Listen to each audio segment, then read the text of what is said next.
Ladies and gentlemen, brothers and sisters, today I want to share with you a journey, not just of travel, but of transformation.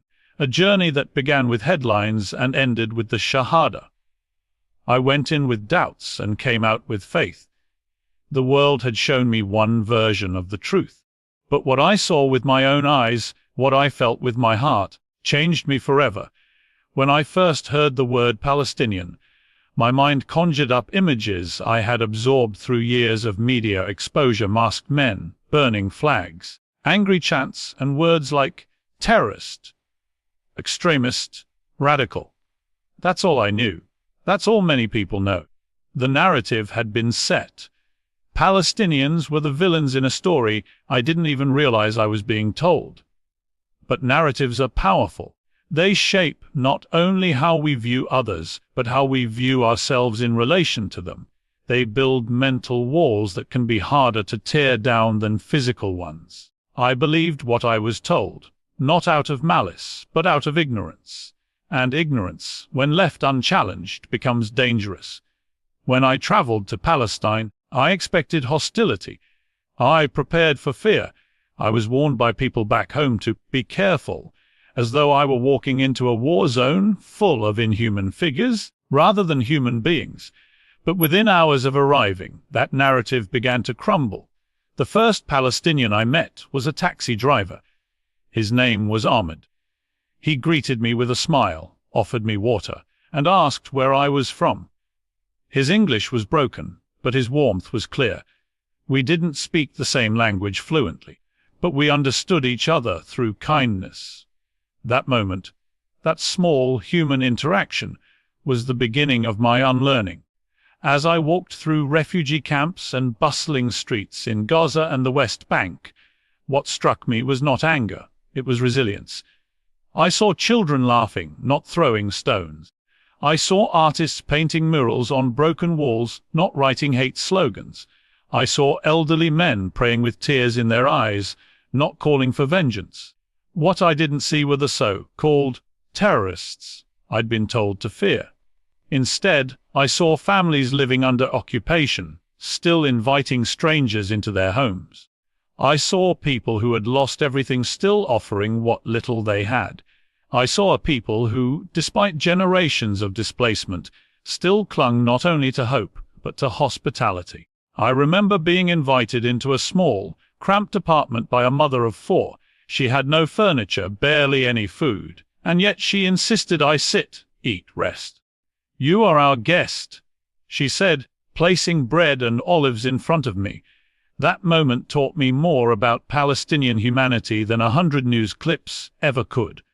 The reality on the ground was complex, painful, and deeply human, a stark contrast to the oversimplified caricatures I had grown up with. What I had once seen as a conflict now felt like a humanitarian crisis. What had been presented as a war of equals looked to me like a cry for dignity from a people pushed to the margins of global consciousness. It's easy to label what we don't understand. It's easier to dehumanize than to empathize. But the danger lies in allowing those labels to guide our morality. When we accept headlines without question, when we reduce people to stereotypes, we lose sight of their stories, their struggles, and their souls. And that's what I learned in Palestine. Seeing is not just believing, it's transforming. The people I was taught to fear became the people who taught me about compassion. The reality I encountered shattered the illusion I had accepted for so long, and in that brokenness I found clarity. I found the truth. I found the first step on my path to Islam. One of the most powerful things I witnessed in Palestine, and something that deeply shook my soul, was the quiet dignity of a people living under daily oppression. It is hard to describe unless you have seen it with your own eyes, a kind of calm defiance, a grace in suffering, a nobility that stands taller than tanks and refuses to be broken, even by the weight of military occupation. In a land where checkpoints divide towns, where walls slice through communities, where children grow up knowing the sounds of drones before lullabies, you might expect bitterness to take over. You might expect rage, hatred, or despair to fill the air. And yet, what I saw again and again was something different. I saw people who had every reason to be broken, but chose instead to be brave. There was a moment in Hebron that will stay with me for the rest of my life. I was walking through a street where Palestinian homes had metal nets above their rooftops. I asked a young man why. He explained that settlers from above regularly threw trash, even human waste, down onto their homes. And yet there he was, sweeping his doorstep, smiling at me, telling me in a soft voice, "This is our home. We clean it, we protect it, we stay." He was not shouting. He was not crying. He was standing with dignity. In refugee camps, I saw children barefoot and dusty, yet still running, still laughing, still playing football with plastic bottles as makeshift balls. Their joy was not ignorance. It was resistance. It was a refusal to let oppression steal their childhood. In the faces of their parents, I saw exhaustion, yes, but also pride. Pride that they were raising their children to hope, to dream, to live. I met a schoolteacher in a camp outside Ramallah. Her school had been raided more than once. Supplies were limited, classrooms were overcrowded, and still she taught every day. Education, she told me, is how we resist. They can take our land, but not our minds. That sentence rang in my ears for weeks. Because that's what dignity looks like. Continuing to plant seeds of knowledge, even in soil that seems too dry to hold them. Even in mourning, Palestinians carry themselves with a sense of divine patience. I sat with families who had lost children, to bombs, to bullets, to prison walls. And still, they said, "Alhamdulillah, praise be to God." Not because they were okay, but because their faith anchored them in something bigger than their pain. They grieved, but they didn't collapse. Their sorrow didn't strip them of their grace. Their faith gave their suffering a purpose, and their response gave me a lesson in resilience I had never known before. This is a dignity that cannot be explained by headlines or reduced to sound bites. It's in how they walk to school despite the soldiers, how they gather for weddings even under curfews, how they offer guests tea when there's barely enough to drink. It's a dignity that whispers, "You can take away our homes, but you cannot take our honor." To witness this calm, unwavering strength, was to witness something spiritual.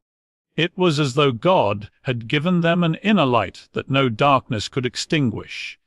I realized that dignity is not just about how you live when things are good, but how you carry yourself when everything is falling apart. And so, while the world saw Palestinians through the lens of conflict, I saw them through the lens of character. Through that lens, they didn't just survive. They shined. Their dignity became a mirror, reflecting back my own soul, and showing me what it means to be truly human. One of the most profound things I witnessed during my time in Palestine was the depth and constancy of faith that seemed to permeate every moment of daily life. It was something so clear, so powerful, that it couldn't be ignored, no matter how much I tried to keep my preconceptions intact. In the middle of hardship and hardship's aftermath, the call to prayer, the adhan, would rise 5 times a day, echoing over cities and villages. Sometimes it was broadcast from loudspeakers attached to the tops of mosques, sometimes sung from the rooftops by voices rich with emotion. And every time the sound was a thread of hope woven through the fabric of an otherwise difficult day. What struck me was not only the frequency of the prayers, but the priority given to them. At checkpoints, on street corners, in homes reduced to rubble, people stopped what they were doing to turn towards Mecca and pray. The faith was not a ritual performed only in times of peace and ease. No, it was a lifeline, a source of strength when nothing else seemed steady or safe. I remember one particular day in Gaza. The city had just suffered another round of airstrikes, and the streets were filled with dust, cries, and the chaos of rescue efforts. Amid the turmoil, I saw a group of men quietly washing for prayer. Their faces were calm, their movements methodical, as if cleansing themselves physically was also cleansing their souls. They lined up in a narrow alley and began to pray together, their voices low but full of conviction. In that moment, I couldn't help but ask myself, how is it possible to have such faith amid so much pain? How could these men find peace when everything around them was falling apart?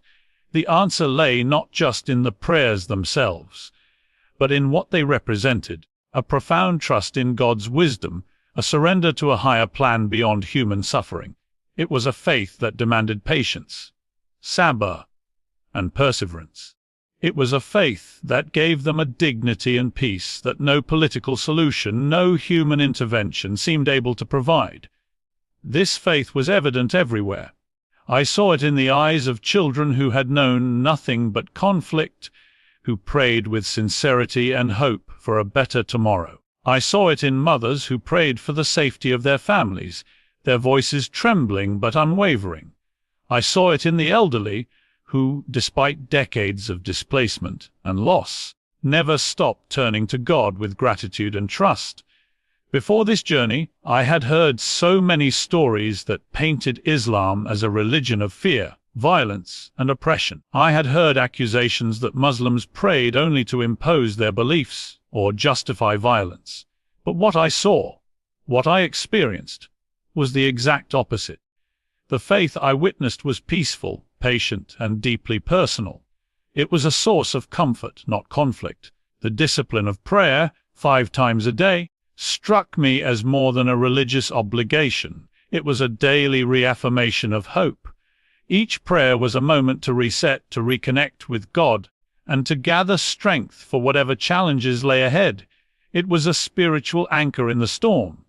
I also saw how this faith shaped their worldview. It wasn't about hatred or revenge. It was about justice and compassion. It was about standing up against injustice while maintaining mercy in the heart. It was about seeking peace even when surrounded by violence. Witnessing this faith stirred something deep inside me. I began to read more about Islam, about its teachings on justice, mercy, and human dignity. I began to understand why, despite all their hardships, Palestinians continued to pray, continued to believe, and continued to hope. Their unshakable faith was a beacon, not just for them, but for me. It challenged every prejudice I had carried. It showed me a religion not of terror, but of peace, not of hate, but of love, not of despair, but of hope. And in the quiet moments of reflection, I found myself drawn toward that faith, toward the God they trusted, toward the peace they sought. What I saw in Palestine was more than resilience. It was a spiritual awakening.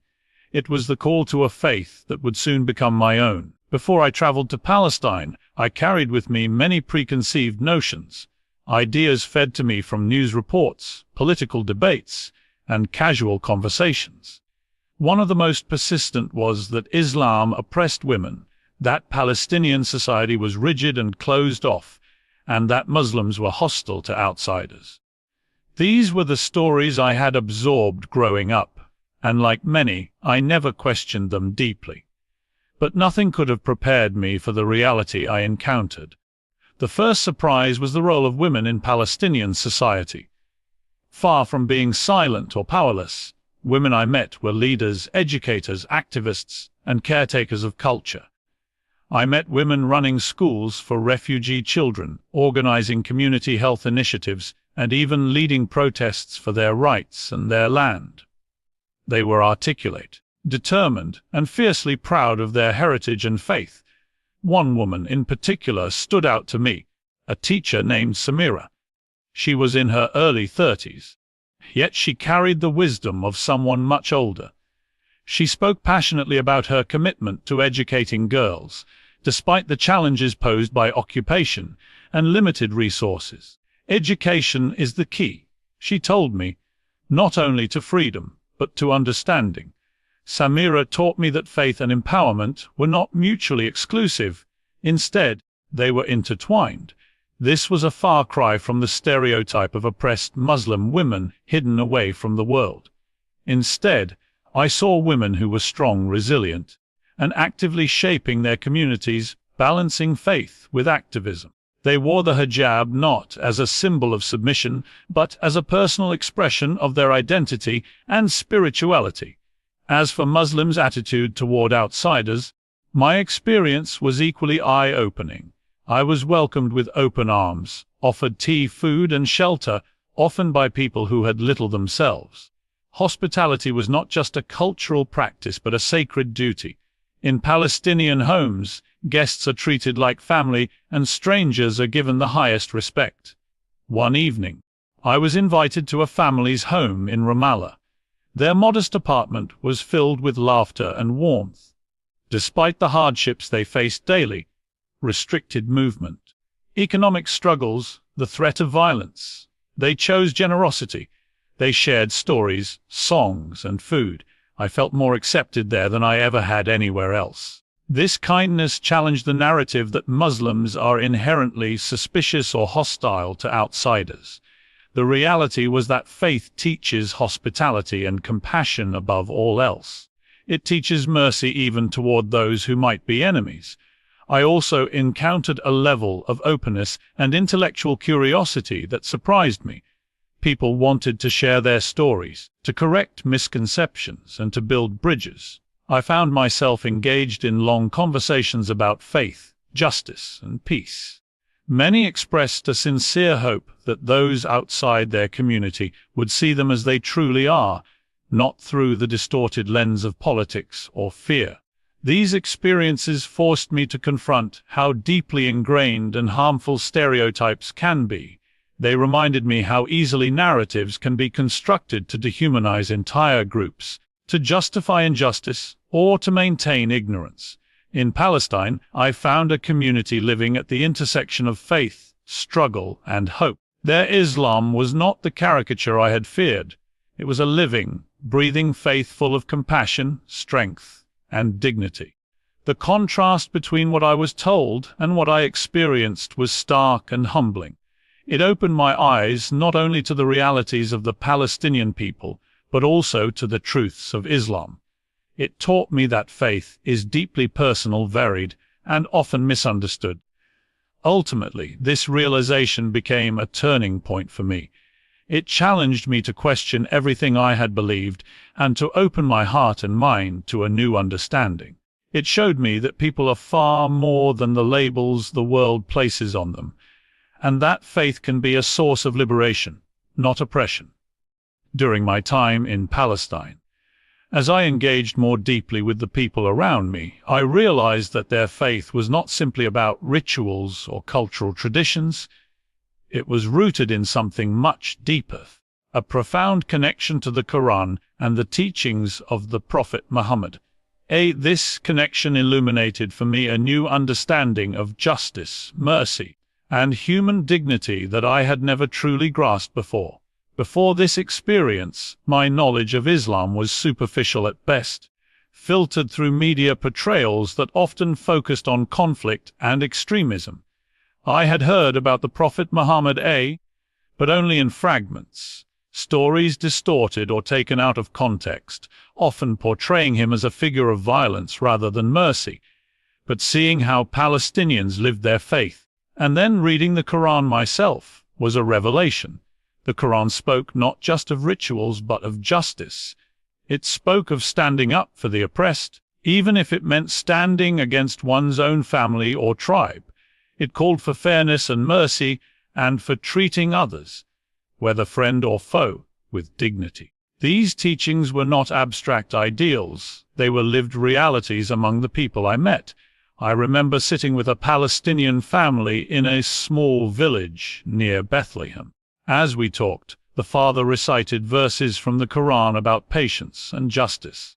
He explained how these verses gave them strength to face daily injustices, whether it was losing land, seeing their children detained without cause, or enduring military raids. Yet, he emphasized that their response was not hatred or revenge, but steadfastness rooted in faith and a belief in ultimate justice from God. This belief in justice is inseparable from the example of the Prophet Muhammad. I began to study his life not as a distant historical figure, but as a living example of mercy and courage.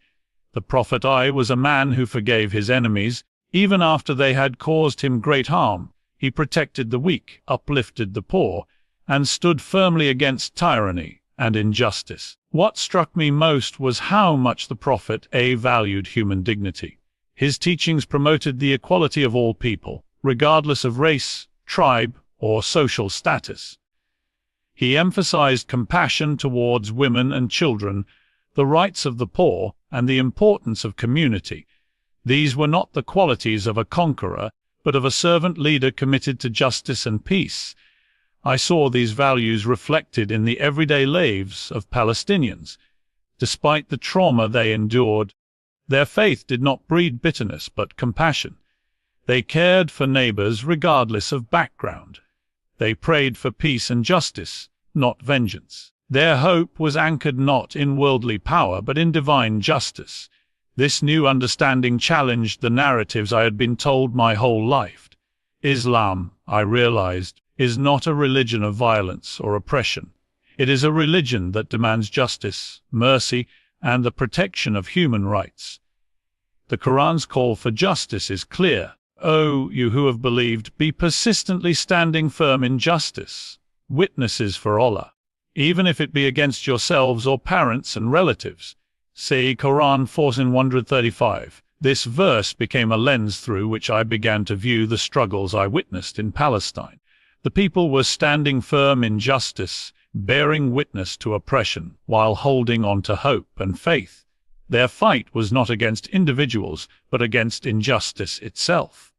As I delved deeper into the Quran and the Prophet's example, I felt a profound shift within me.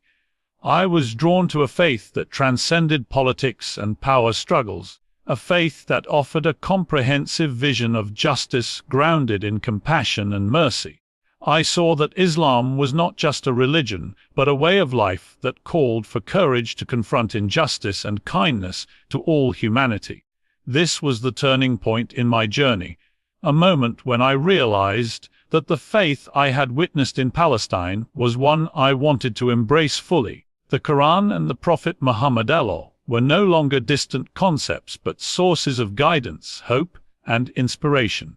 In embracing Islam, I embraced a vision of justice that calls us all to stand firm, to love mercy, and to walk humbly with our God. This journey, both physical and spiritual, transformed me in ways I never anticipated. When I left my home, I carried with me assumptions and fears shaped by stories, politics, and media portrayals. I thought I was going to witness conflict and hostility, perhaps even danger. Instead, I found something altogether different: humanity, resilience, faith, and a profound sense of peace that seemed to transcend the hardships. As I walked the streets of Gaza, the refugee camps of the West Bank, and the hills near Jerusalem, I felt an undeniable shift taking place inside me. I was no longer an outsider looking in with judgment. I became a witness to a people's struggle and their enduring spirit. The labels of terrorist and enemy faded, replaced by stories of mothers, teachers, children, and neighbors, all living with hope despite unimaginable challenges. What struck me most was the faith that held everything together. The prayers 5 times a day, the reliance on God's justice, the acts of kindness in the midst of pain, all of it opened my heart to a deeper truth.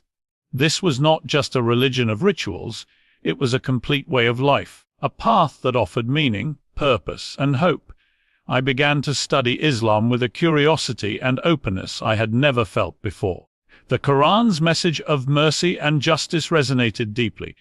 The life of the Prophet Muhammad, his compassion and courage, challenged everything I had thought I knew. I realized that Islam's call to justice was a call I could no longer ignore, not just for Palestinians, but for all humanity, including myself. Embracing Islam was not an overnight decision. It was a process, a gradual unfolding of understanding and conviction. It was the result of seeing faith in action, of meeting people who lived their beliefs with integrity and love, and of finding in their story a reflection of my own search for meaning. When I finally accepted Islam, it felt like coming home.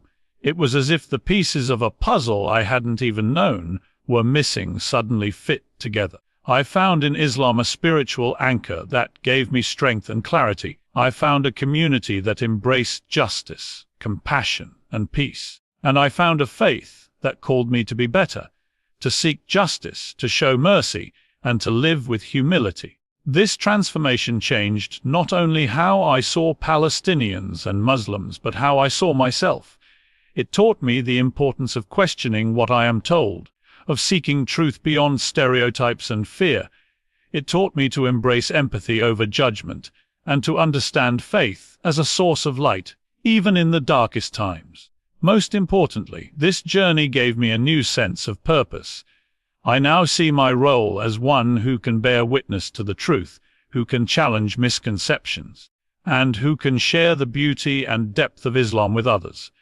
I want to speak out against injustice, and to help others see that faith is a path to peace, not division. The title of my experience: they called Palestinians terrorists, but what I saw made me a Muslim, is a reflection of this transformation. It is a story of unlearning and relearning, of shedding prejudice and embracing understanding. It is a testament to the power of human connection, faith, and the courage to seek truth. My journey to Palestine was the beginning of a spiritual awakening that continues to shape who I am today. It taught me that faith can break down walls, both physical and mental, and build bridges of compassion and justice. And it reminded me that true knowledge comes not from headlines, but from human stories. In the end, what I learned is simple but profound. When we open our hearts to others without judgment, when we listen and learn, we find that we are more alike than different. And in that shared humanity, we can find the path to peace, not just in Palestine, but in ourselves. So, to those who called Palestinians terrorists, I say, go and meet them. Sit with them. Pray with them. Because what I saw made me Muslim, and it might just open your heart too. Thank you.